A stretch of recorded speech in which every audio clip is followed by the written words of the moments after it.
Alô, alô, Brasil, aqui é o Rodrigo Morto e hoje está começando mais um Papo Cabeça para você.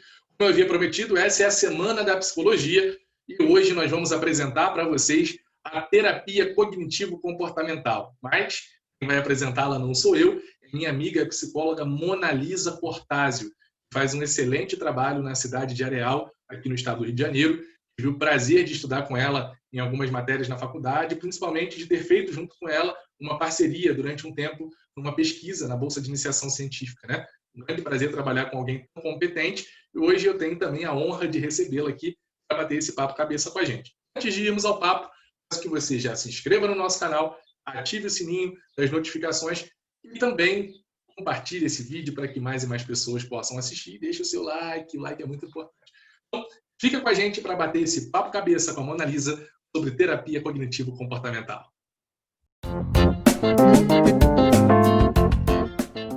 Olá, tudo bem? Estou aqui hoje para falar com vocês sobre terapia cognitivo-comportamental, a convite do meu amigo Rodrigo Moco.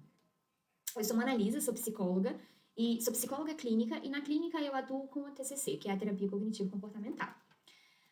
Eu estou ainda cursando a pós-graduação em TCC e quero dividir um pouquinho com vocês, né? Falar um pouquinho como é que ela funciona, de que maneira que eu trabalho com ela. Então eu vou começar falando como que ela surgiu, né? Como que foi o início. Ela iniciou mais ou menos na década de 60 com Aaron Beck, né? Foi um dos principais autores, também tiveram outros autores colaboradores, mas o principal foi Aaron Beck. Ele atuava com a psicanálise na época, e ele começou a desejar, ele trabalhava com pacientes com depressão, e ele tinha o objetivo de validar a técnica da psicanálise de tratamento com depressão, mas ele não obteve sucesso na tentativa de validação. Nesse processo de tratamento, né, e de tentativas, ele percebeu que os pacientes de depressão, eles tinham um padrão de pensamentos negativos.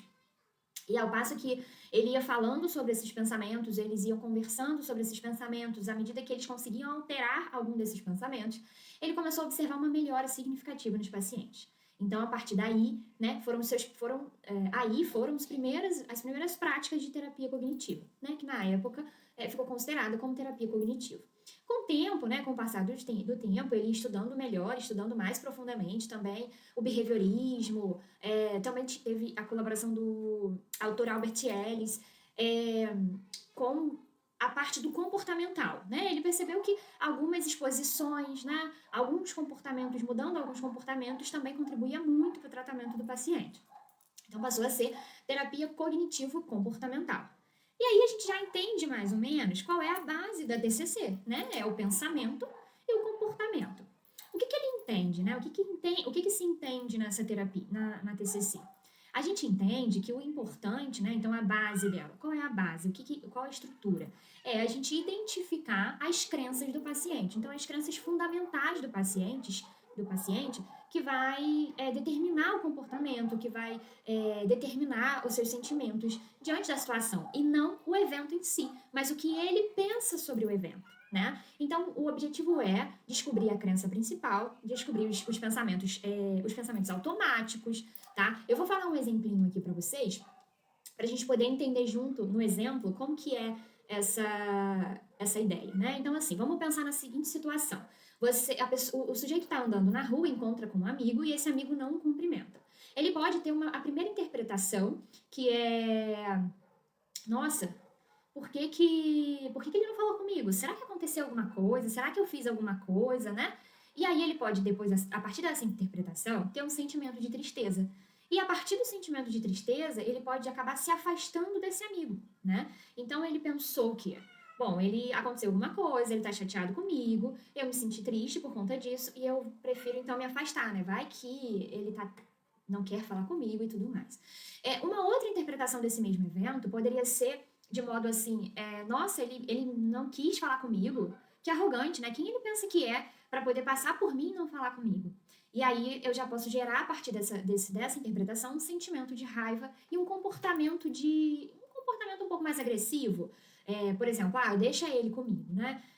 Deixa ele precisar de alguma coisa, deixa ele me ligar quando ele estiver precisando de alguma coisa para ele ver se eu vou atendê-lo. E aí vai por inúmeros casos que a gente já começa até a imaginar. E também poderia ter uma outra interpretação. Poderia pensar da seguinte maneira. Nossa, ele não mexeu comigo. Será que não me viu?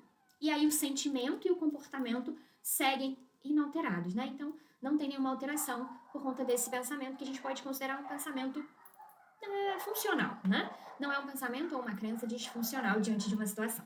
Então, deu para entender? Isso é, claro, um exemplo muito simples para a gente poder entender qual é a base, né? Muito bem. E aí vai, né?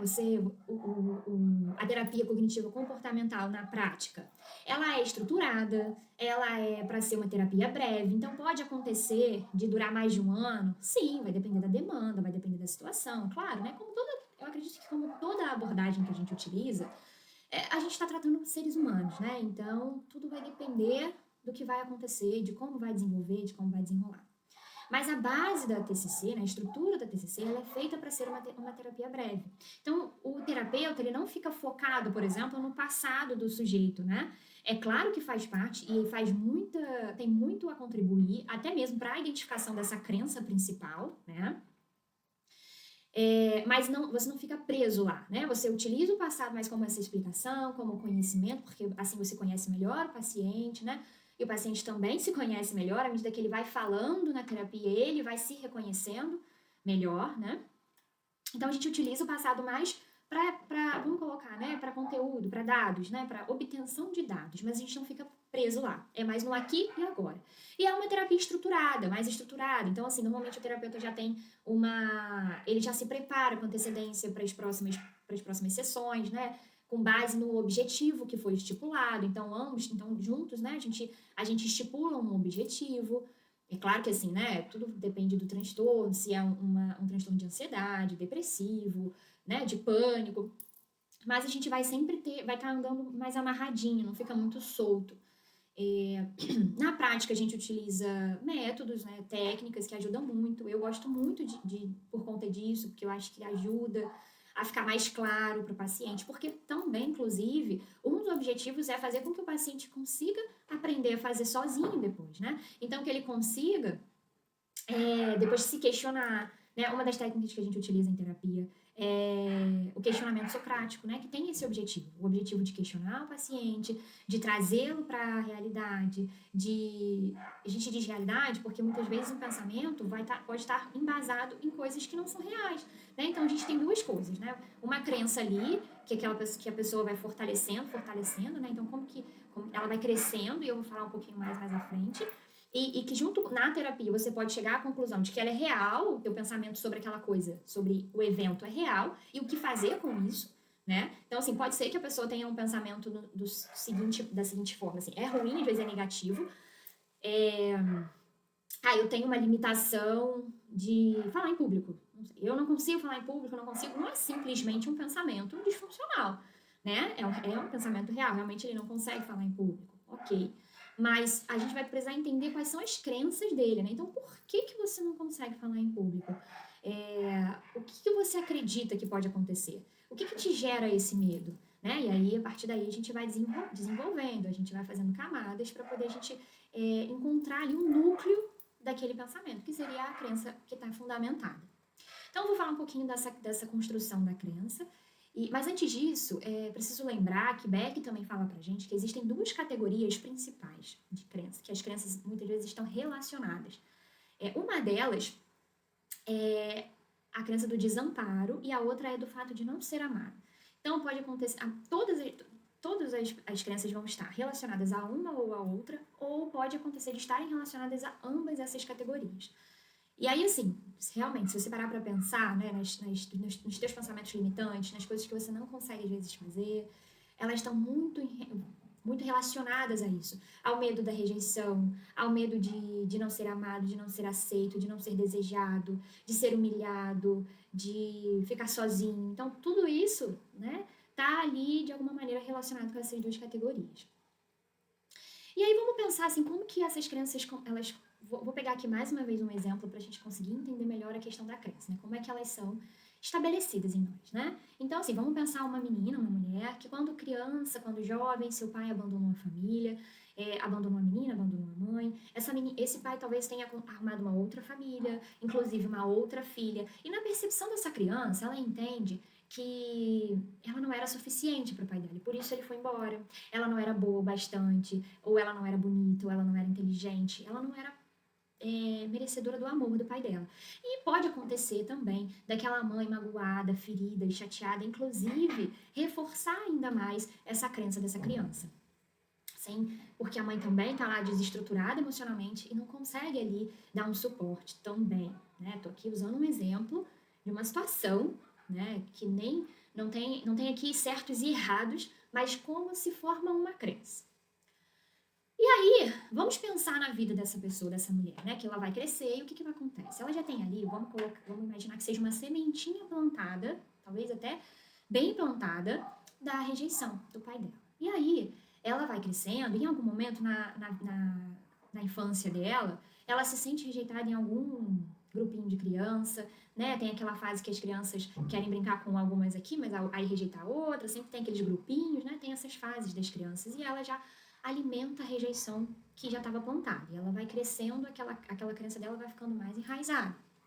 À medida que, talvez na adolescência, né, ela sofra algum tipo de humilhação, traição, sei lá, de amigo, de namorado, coisas comuns, né? Que por mais que não sejam 100% positivas, acontecem com todo mundo, mas no caso dela pode acontecer de ser mais um somatório, né? De ser um fator a mais para poder validar aquela crença dela. Então ela vai validando, ela vai trazendo embasamentos para que aquilo ali se fundamente.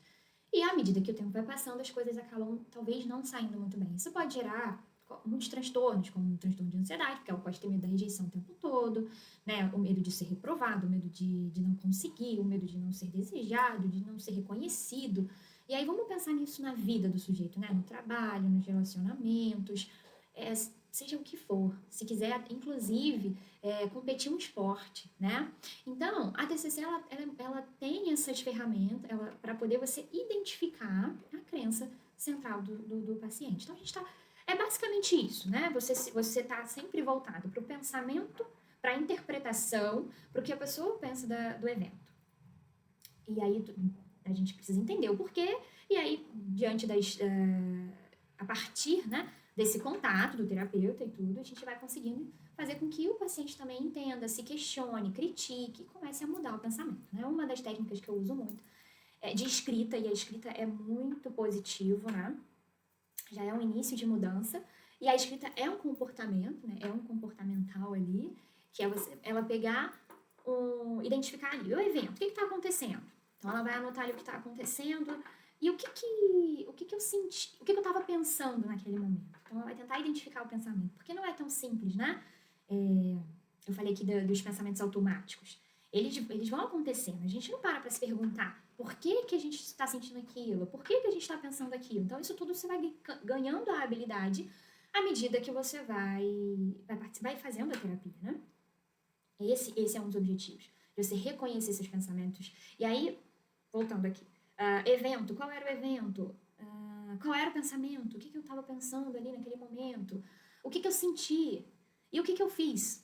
Né? Então, sei lá, o comportamento muitas vezes pode ser, o sentimento é de tristeza, o comportamento é comer demais, o sentimento é de raiva, o comportamento é agredir as pessoas que nem eu não tinha necessidade de agredir com palavras, né?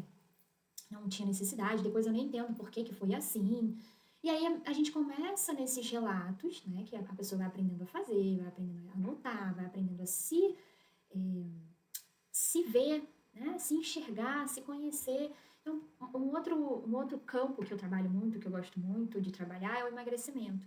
E na questão do emagrecimento é muito mais fácil da gente até identificar aqui os pensamentos automáticos, por exemplo, né? Vamos pensar o seguinte, eu começo a querer perder peso e ter uma vida mais saudável. E a primeira coisa que eu vou fazer é procurar um nutricionista. E aí ele diz a palavra dieta, né? A sua dieta, né? E eu começo a pensar, tenho que fazer uma dieta.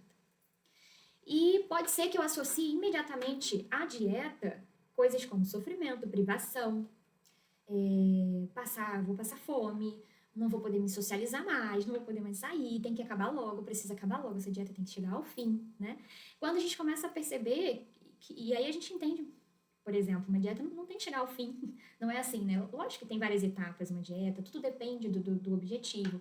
Mas o que eu quero dizer? Se eu quero ter uma vida saudável, eu não vou fazer uma dieta por 15 dias, por 30 dias. Eu vou mudar meus hábitos para a vida toda.